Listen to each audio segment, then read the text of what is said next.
Bonjour à tous. Et si je vous disais que la vie dans laquelle vous vivez, le monde dans lequel vous vivez, vous êtes en quelque sorte la seule et unique raison pour laquelle tout ce qui vous arrive. Et c'est moi pour la tautologie. Et si quelque chose doit changer, vous devrez changer. Petite histoire, petite analogie. Moi d'abord, je m'appelle Rostam Peka. Ici, on parle de comment changer notre vie, changer notre quotidien afin d'avoir une vie qu'on mérite, parce qu'on mérite mieux. Alors, juste pour la petite analogie, euh, j'étais de ceux-là qui pensaient que il fallait que le pays change, que mon pays change. Il fallait que le gouvernement en place devrait changer, l'économie devrait changer, et les gens autour de moi devraient automatiquement changer pour que ma vie change. Alors, triste réalité. Ça fait mal de dire, mais je suis obligé de le dire. C'est que j'ai fini par comprendre que ma vie attendait que je change. Pourtant, pendant très longtemps, j'attendais qu'elle change. Alors, pendant tout ce temps, elle attendait que je change. Et j'ai compris que vous ne pouvez pas changer les gens, mais vous pouvez changer. Les circonstances, vous ne pouvez pas les changer. Mais si vous changez, les circonstances changeront automatiquement. Vous voyez, on est le reflet de la vie qu'on a. On est le reflet des personnes qui sont autour de nous. Même les amis qu'on a, on est le reflet des gens qui sont autour de nous. Parce que si vous partez, si vous sortez, vous êtes à la recherche des amis. Vous ne pouvez pas en trouver. Du moins, vous allez trouver des gens qui vont refléter ce que vous avez de l'intérieur. Alors, la meilleure approche, si vous cherchez quelque chose, vous devrez devenir cette chose afin d'attirer ce que vous cherchez. Je pensais que mon pays était le problème, que l'économie devrait changer avant que je ne change, avant que je ne participe à l'édification du monde, ou du moins à l'édification de mon pays. Alors, un peu plus tard, je me suis rendu compte que j'étais le problème, j'étais la source de tous mes maux, de tous mes malheurs, de toutes les turpitudes que j'ai rencontrées, des turbulences. Et la vie m'enseignait une seule leçon.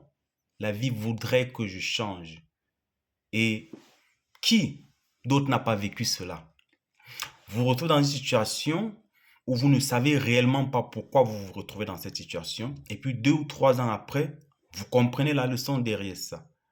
Vous comprenez que effectivement la situation dans laquelle vous étiez, ou du moins celle que vous avez traversée, était un moyen pour vous forger, était une instance, un moment, une formation pour la réalité que vous allez traverser demain, ou bien pour les opportunités qui doivent se présenter, ou bien qui se présenteraient demain. La première étape pour atteindre, ou bien du moins pour avoir une vie aisée, paisible, c'est d'accepter que notre réalité, on la crée.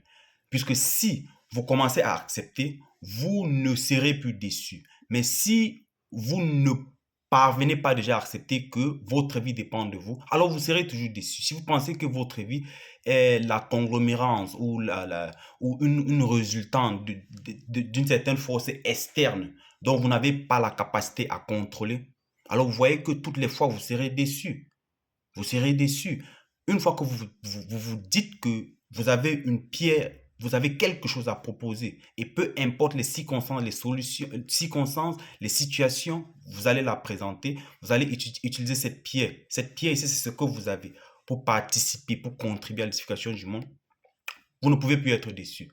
Vous vous rendez compte qu'il y a, vous aurez quelque chose, vous allez ressentir comme un certain apaisement de l'intérieur.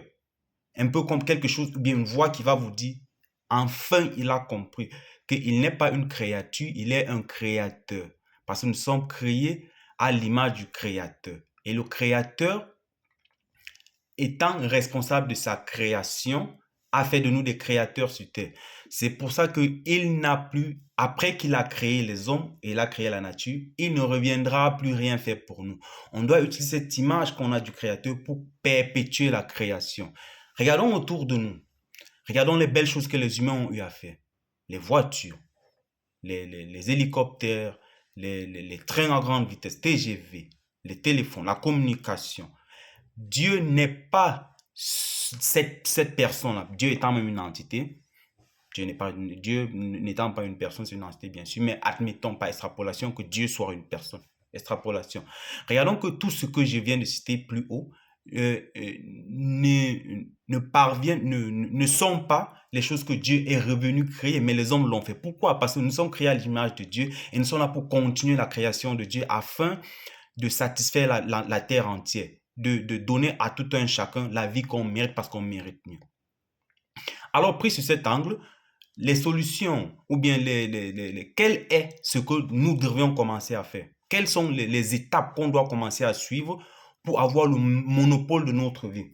On doit comprendre que la vie est la seule chose qu'il y a de précieux. On n'est pas là pour souffrir, mais on est là pour apprendre. Et les seules raisons pour lesquelles les êtres humains souffrent, que nous souffrons, c'est pour qu'on se forge, pour nous forger, pour les possibilités ou les opportunités qui sont à venir. Par exemple, lors de la formation d'une arme, particulièrement peut-être, parlons du cas d'un épée, ou bien d'un couteau, vous voyez le forgeron, ou d'une épée par exemple, le forgeron va introduire l'acier, à la base c'est à l'état liquide, on va solidifier l'acier et puis quand ça devient solide, il va commencer à battre. Il va forger. Il va battre, il va transformer ce fer qui à la base était à l'état liquide, qui est devenu à l'état solide. Il va forger jusqu'à ce que ça devienne l'image qu'il a, jusqu'à ce que ça devienne essentiel, jusqu'à ce que ça devienne important et prêt à utiliser. C'est comme ça, c'est ça la souffrance. Et l'être humain doit passer par ce canal, doit passer par cette route qui parfois est très difficile.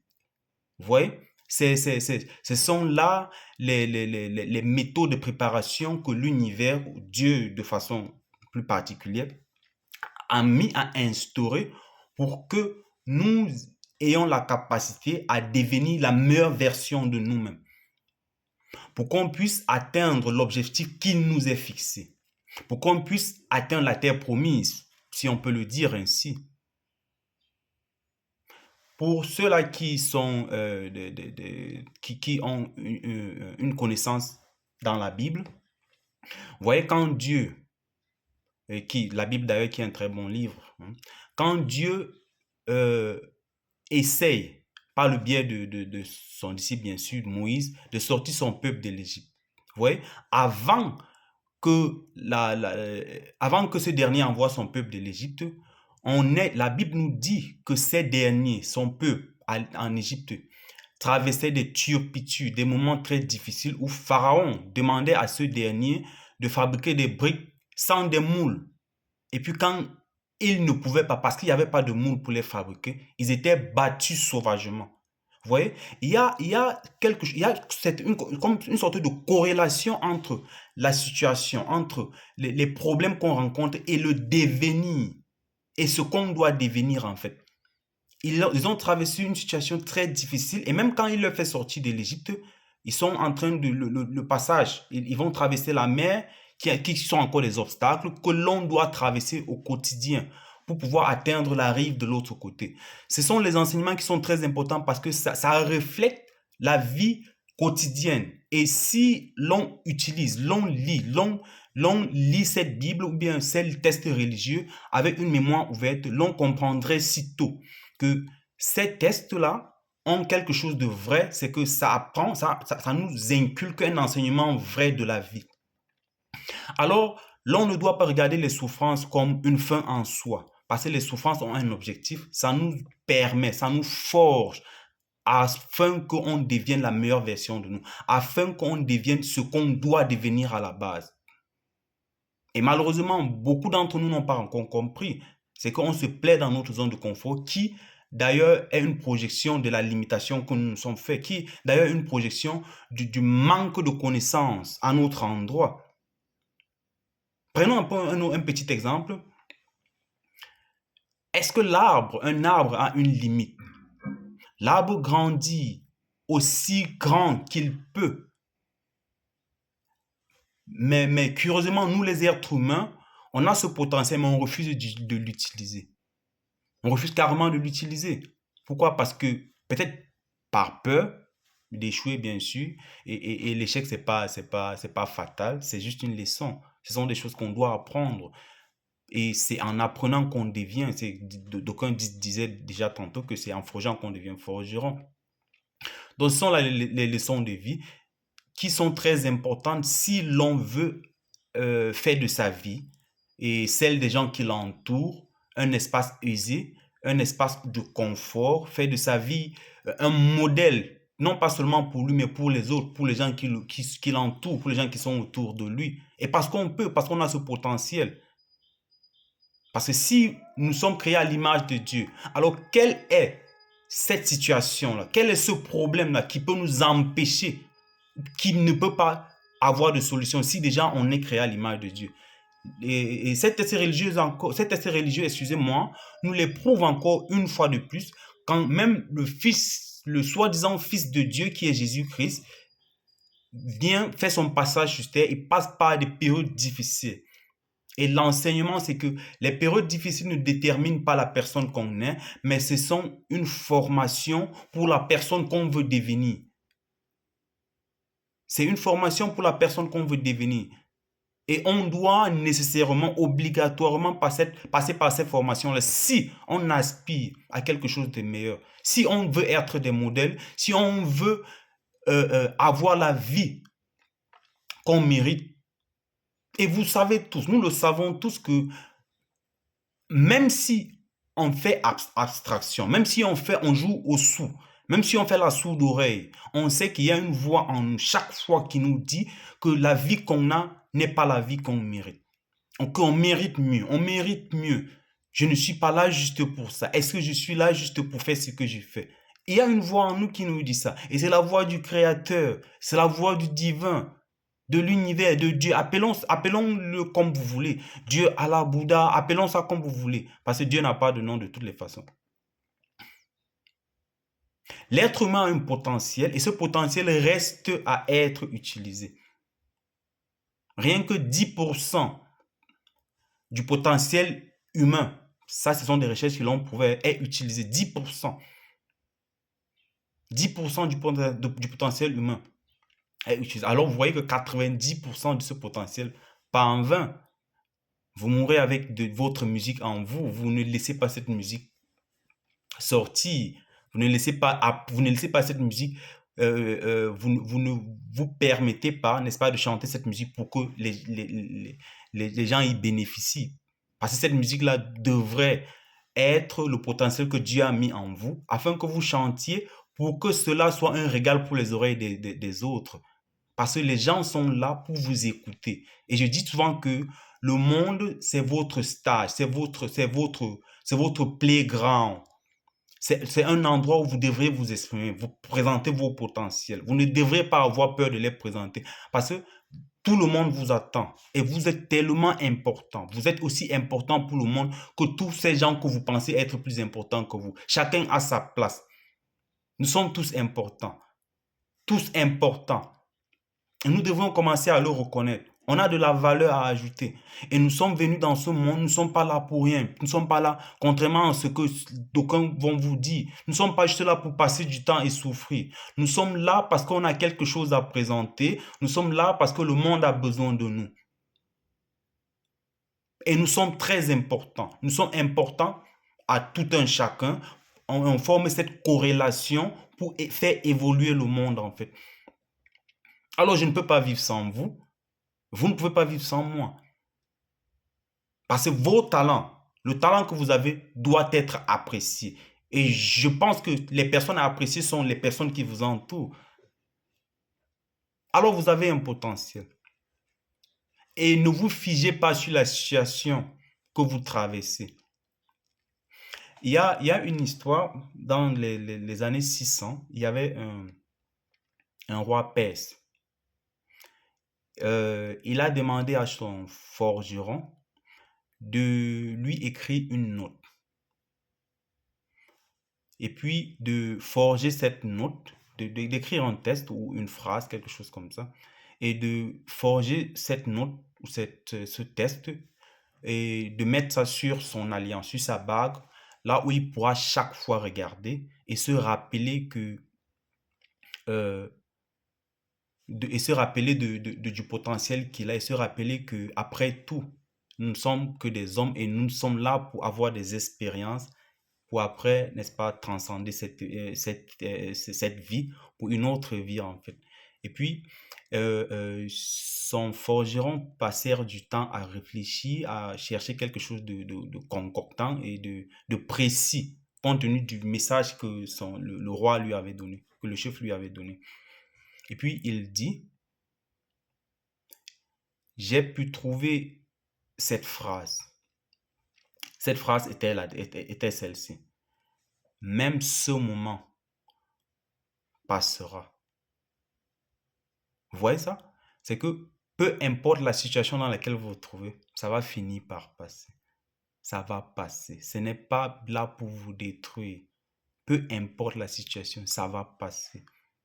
Ça passe, tout passe. Je dis que même ce moment finira par passer. Même ce moment où vous paraissez triste, où c'est comme si le toit vous tombe dessus, où personne ne vous écoute, où les choses vont en couille, excusez l'expression, où vous n'avez pas d'argent, où votre famille ne vous écoute pas, où vous traversez la dépression, où vous êtes dans le stress, vous avez perdu votre emploi, vous n'avez pas d'argent. Rappelez-vous, même ce moment également, cette situation, ces difficultés finiront par passer. Ces difficultés finiront par passer. Après la pluie vient le beau temps. Ça va passer. Il n'y a pas de problème qui soit plus grand que la grandeur qui existe en vous.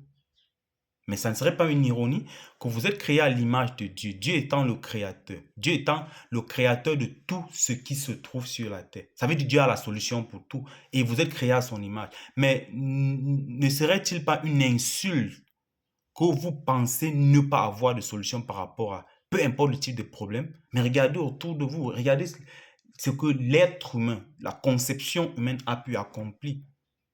Pensez-vous réellement qu'il y ait de problèmes que la solution n'existe pas? Ça veut dire que vous ne, à quelque part, si vous vous dites croyant, ça veut dire que vous ne croyez pas. Parce que vous ne pouvez pas être croyant, vous ne pouvez pas croire à un Dieu qui est miraculeux et puis il n'y a pas de miracle dans votre vie. Donc, je pense que cette vidéo a été un plus, une plus-value pour vous. Et je pense que, comme dans toutes mes vidéos, c'est réellement la plupart du temps un moment d'interpellation, d'appel aux consciences et de réveil même des consciences, afin qu'on se rende compte que la vie qu'on vit, les situations qu'on rencontre, ou même la vie de façon générale n'est pas la seule chose qu'on a. Il y a d'autres choses, il y a plus que ce qu'on a, que ce qu'on vit, que ce qu'on voit autour de nous. Alors, si vous avez aimé cette vidéo, laissez-moi un pouce et commentez. On se revoit dans la prochaine vidéo. Merci.